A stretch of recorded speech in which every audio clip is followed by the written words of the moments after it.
Bismillahirrahmanirrahim. Assalamualaikum warahmatullahi wabarakatuh. Kenalkan, nama saya M. Jidan dengan NPM 044 033 223 815.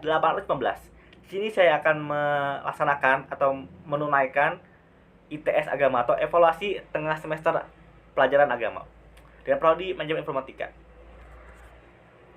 Di sini saya akan mereview 5 materi. Sebenarnya 5 materi, tapi saya memasukkan satu dengan dua itu satu poin karena itu saling berkaitan. Yaitu poin pertama, Marifatul Rasul, mengenal Rasul. Tarifatul Rasul, pengertian Rasul, itu saling berkaitan menurut saya. Dua, Hajatul Insal ila Rasul, kebutuhan manusia terhadap Rasul. Ketiga, Manatur Rasul, kedudukan Rasul. 4. Sifatur Rasul, sifat-sifat Rasul.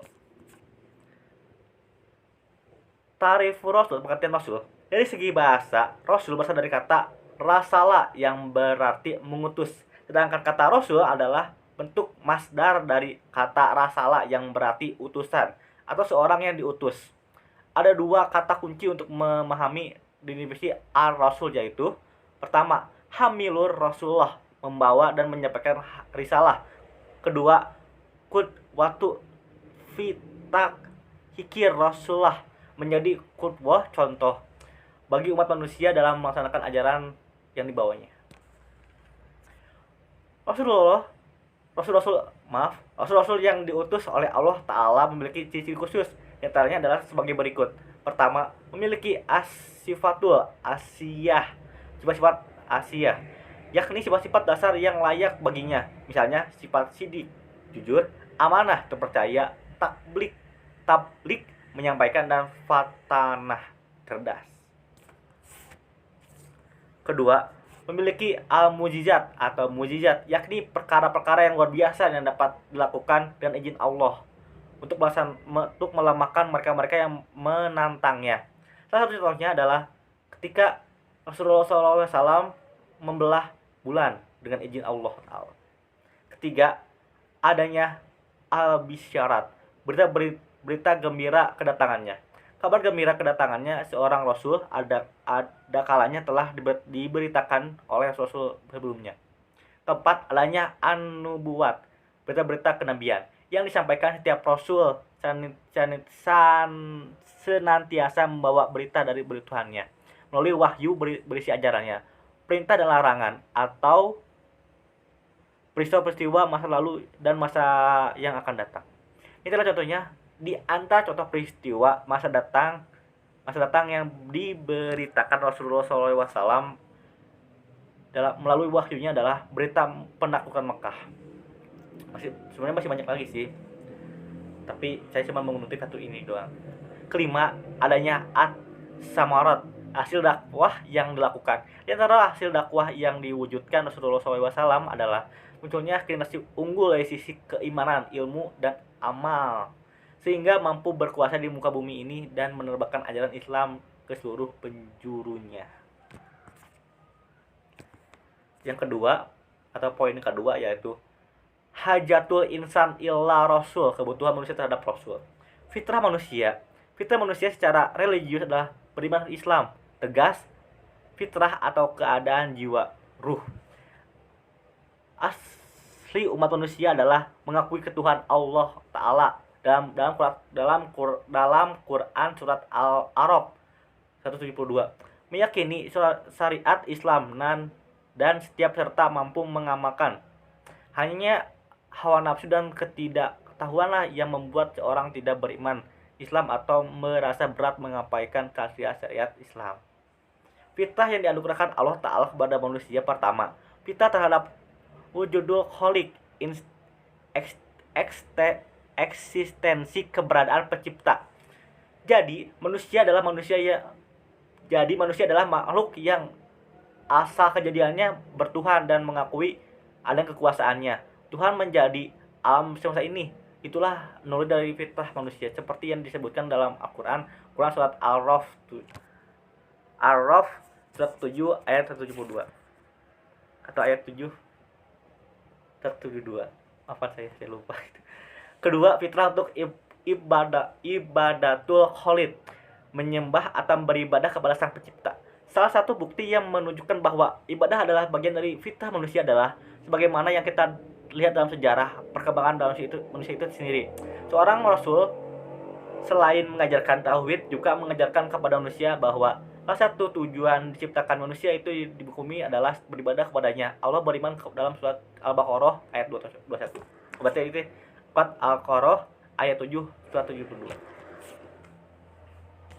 Ketiga, fitrah terhadap al-hayatul mudzamah, kehidupan yang teratur. Oleh karena itu, manusia sebagai makhluk individu maupun sosial dengan dorongan fitrah selalu berupa menetap kehidupannya. Adanya aturan-aturan dan norma-norma yang dibuat, adanya pemimpin yang dipimpin, ada ketetapan sanksi bagi mereka yang melanggar ataupun sejenisnya.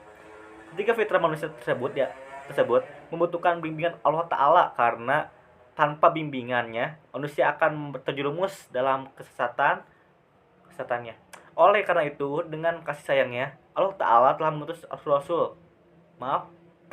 telah mengutus para rasul untuk memberikan petunjuk yang benar agar menjadi marifatul khalid, mengenal penciptanya.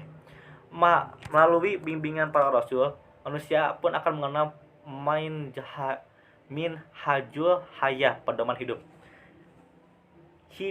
Hidayatul rasul, petunjuk rasul. Jika kita hendak mengikuti perintah Allah, maka kita mesti mengikuti perintah rasul. Apabila kita ingin taat kepada Allah, maka kita perlu petunjuk rasul.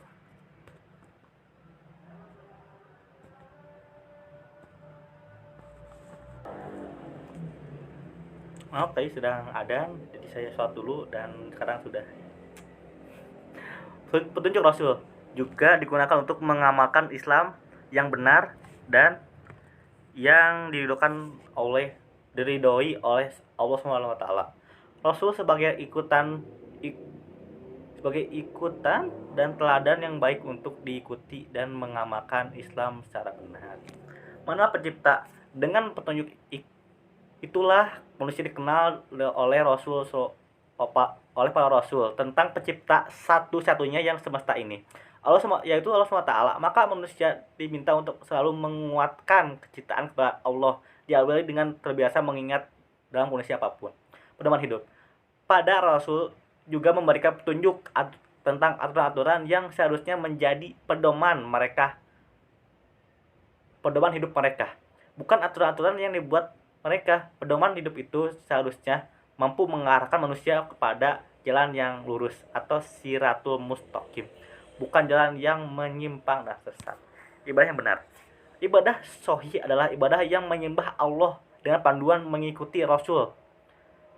Allah telah menyebut pada banyak ayat yang menyatakan bahwa Rasul diberi wahyu dan diberi tugas untuk menyampaikan kepada manusia. Kedudukan Rasul. Muhammad SAW memiliki kedudukan yang istimewa bagi umat Islam. Namun kedudukan beliau yang istimewa itu tidak disikapi oleh umat Islam dengan sikap gulu atau berlebihan. Beliau adalah manusia biasa, insanan, memiliki garis keturunan nasaban dan berjasad jisman. Untuk mengetahui Nabi Nabi Sallallahu Alaihi Wasallam sebagai hamba atau manusia biasa dapat kita ketahui secara pasti di Asiratul Nabiyawiyah, perjalanan Nabi hidup, khususnya di dalam fiqhus sirah, kajian tentang perjanjian hidup. Beliau memiliki nasab Rasulullah SAW yang merupakan anak dari bapak dan seterusnya, akan tetapi Rasulullah SAW lahir dari keluarga yang bersih dari zina di tengah masyarakat yang kotor di Mekah. Rasulullah berasal dari kaum Quraisy. Bapaknya bernama Abdullah dan ibunya bernama Aminah. Beliau mempunyai keluarga dan keturunan yang jelas. Begitupun tentang sejarah kelahiran dan asal-usul sejarah yang menjelaskan bagaimana Nabi dibesarkan hingga menjadi Rasul juga banyak terdapat di berbagai buku sirah Nabi. Itu adalah dari poin ketiga. Maknatur Rasul, kedudukan Rasul. Tadi memiliki nasab, sekarang memiliki jasad. Iman Turmudzi mengumpulkan hadis-hadis yang berkenaan dengan jasad Rasulullah SAW dalam kitab Sa'mail Muhammad SAW. Manusia yang paling tampan adalah Adam alaihissalam, karena Allah langsung menciptakan dengan tangannya dan meniupkan roh wanita yang paling cantik adalah Hawa. Tidak ada yang menyerupai kecuali Sarah, istri Nabi Ibrahim alaihissalam. Nabi Yusuf yang dikaruniai setengah tambahan Adam alaihissalam. Jadi gitu. Keistimewaan sirah Nabawiyah. Sejarah hidup Nabi Muhammad paling benar dibandingkan dengan sejarah hidup nabi-nabi yang lain dan dengan biografi tokoh-tokoh masyarakat yang ada. Sejarah hidup Rasulullah sampai ke tangan kita melalui jalur ilmiah yang paling terpercaya dan pasti, sehingga fakta-fakta dan peristiwa-peristiwanya tidak mungkin diragukan. Fase-fase sejarah hidup Nabi Muhammad SAW jelas adanya, yakni sejak dari perkawinan ayah Abdullah dengan ibunya Aminah sampai dengan wafatnya beliau dan sebagai berikut. Muhammad SAW adalah rasul di antara para rasul. Kedudukan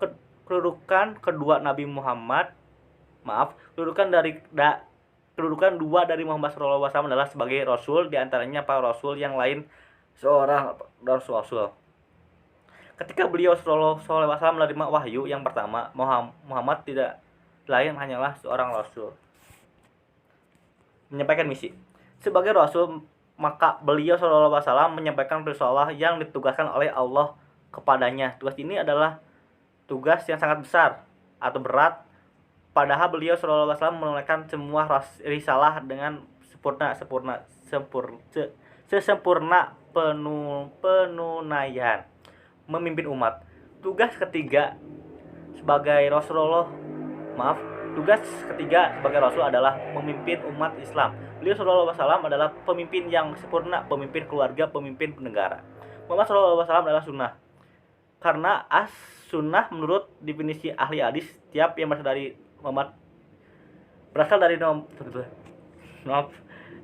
berasal dari Nabi SAW, baik perkataan sunnah atau sunnah qauliyah, perbuatan sunnah fiqhiyah maupun ketetapan sunnah takriyah.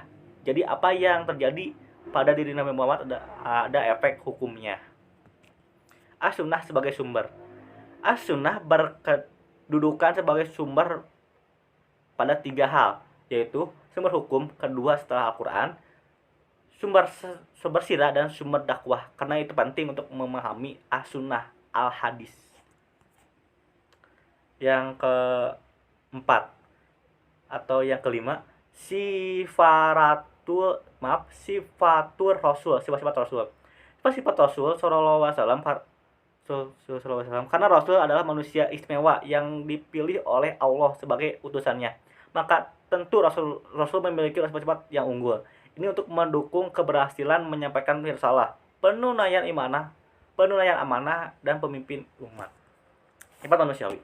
Rasulullah SAW adalah bangsa manusia seutuhnya. Oleh karena itu Rasulullah SAW dan para rasul lainnya sama sekali tidak berkuasa mendatangkan ayat, petunjuk, mukjizat, keajaiban atau apapun namanya kecuali dengan izin Allah Ta'ala. Terpelihara dari kesalahan. Biasanya disebut dengan mashum, bukan berarti tidak pernah salah, tetapi kalau salah langsung diuruskan tegur oleh Allah SWT. Teguran tentang cara dakwah Rasul yang lebih mementingkan ketokohan, bukan pada orang-orang yang siap menerima perubahan. Benar, sidik. Ini sifat-sifat Rasul ya. Benar atau sidik. Apa yang disampaikan selalu benar, bukan dusta. Tapi tak pernah sekalipun beliau berdusta, bahkan ketika bergurau. Cerdas dan fatanah. Berarti cerdas. Seorang rasul adalah manusia pilihan yang memiliki kecerdasan yang tinggi. Hal ini tentu sangat dibutuhkan dalam menjalankan tugas dari Allah SWT. Oleh karena itu, wajar jika Rasulullah pun punya banyak peran semasa hidup. Beliau berperan sebagai tokoh Islam, pemimpin, pebisnis, panglima perang, hingga politisi. Termasuk kesimpulan yang harus dimiliki oleh Rasul adalah amanah. Sebelum masa kenabian, Muhammad telah dipercaya masyarakat hingga mendirikan harta benda berharga kepadanya. Mereka menjuluki sebagai al-amin yang menjaga amanah, yang artinya menjaga amanah, yang kepada umatnya Muhammad SAW, kepada umatnya. Pesan Nabi telah tentang amanah. Beliau adalah manusia yang paling amanah sehingga selalu memberi penekanan terhadap amanah ini. Menyampaikan apapun yang datang dari Allah, meskipun berkenaan dengan teguran Allah dari beliau sampaikan kepada umatnya. Rasul harus menyampaikan perintah dan larangan Allah SWT. Tak ada satupun yang disembunyikan Nabi Muhammad SAW, segalanya disampaikan kepada umatnya. Dalam menyampaikan perintah Allah itu, beliau tidak takut kepada siapapun karena Allah sudah melindunginya dari kejahatan manusia. Komitmen ini ditunjukkan dengan keteladanan dalam semua amalan. Kalau mengajak juhud, beliau yang rumahnya sundul kepala, dapur berhari-hari tidak ngepul, bahkan menganjal lambung dengan batu demi menahan lapar. Kalau mengajak berjihad, beliaulah yang terdepan. Bila ada yang suatu hal yang mengancam keselamatan kaumnya, kalau mengajak ibadah, beliaulah yang salat malam hingga kakinya memar dan bengkak. Dakwah perlu iltizam. Mengikuti dakwah Rasul memerlukan iltizam atau komitmen agar gerak dakwah dapat diterus maju. Akan tetapi karena jalan dakwah itu panjang jalannya, sedikit orang yang mau mengembannya dan banyak cobaannya, maka tidak sedikit yang berguguran di jalan dakwah. Akhlak yang agung. Ketujuh sifat tersebut membuktikan bahwa Muhammad SAW memiliki akhlak yang agung. Ini bukan pengakuan beliau, tapi pengakuan Allah SWT dalam Quran surat Al-Qalam. Akhlaknya Al-Quran. Akhlak yang agung itu adalah akhlak Al-Quran. Semua perkataan dan perbuatan beliau SAW adalah apa yang ada dalam Al-Quran. Beliau memiliki akhlak Al-Quran sebagaimana disampaikan istrinya Aisyah radhiyallahu anha. Teladan yang baik. Wajar kalau kemudian beliau SAW ditetapkan oleh Allah SWT sebagai teladan yang baik. Idolanya bukan artis, pemain bola dan lainnya. Idolanya adalah Rasulullah SAW. Maka kewajiban kita selalu umatnya adalah menjadikan beliau menjadi uswatun hasanah, suri teladan yang baik. Sesungguhnya telah ada pada dirinya Rasulullah itu suri teladan yang baik bagimu, yaitu bagi orang yang mengharapkan rahmat Allah dan kedatangan hari kiamat, dan dia banyak menyebut Allah. Quran Al-Hajj ayat 21. Mungkin sekian dari saya, mohon maaf bila kesalahan karena saya masih dalam perpanjangan. Wassalamualaikum warahmatullahi wabarakatuh.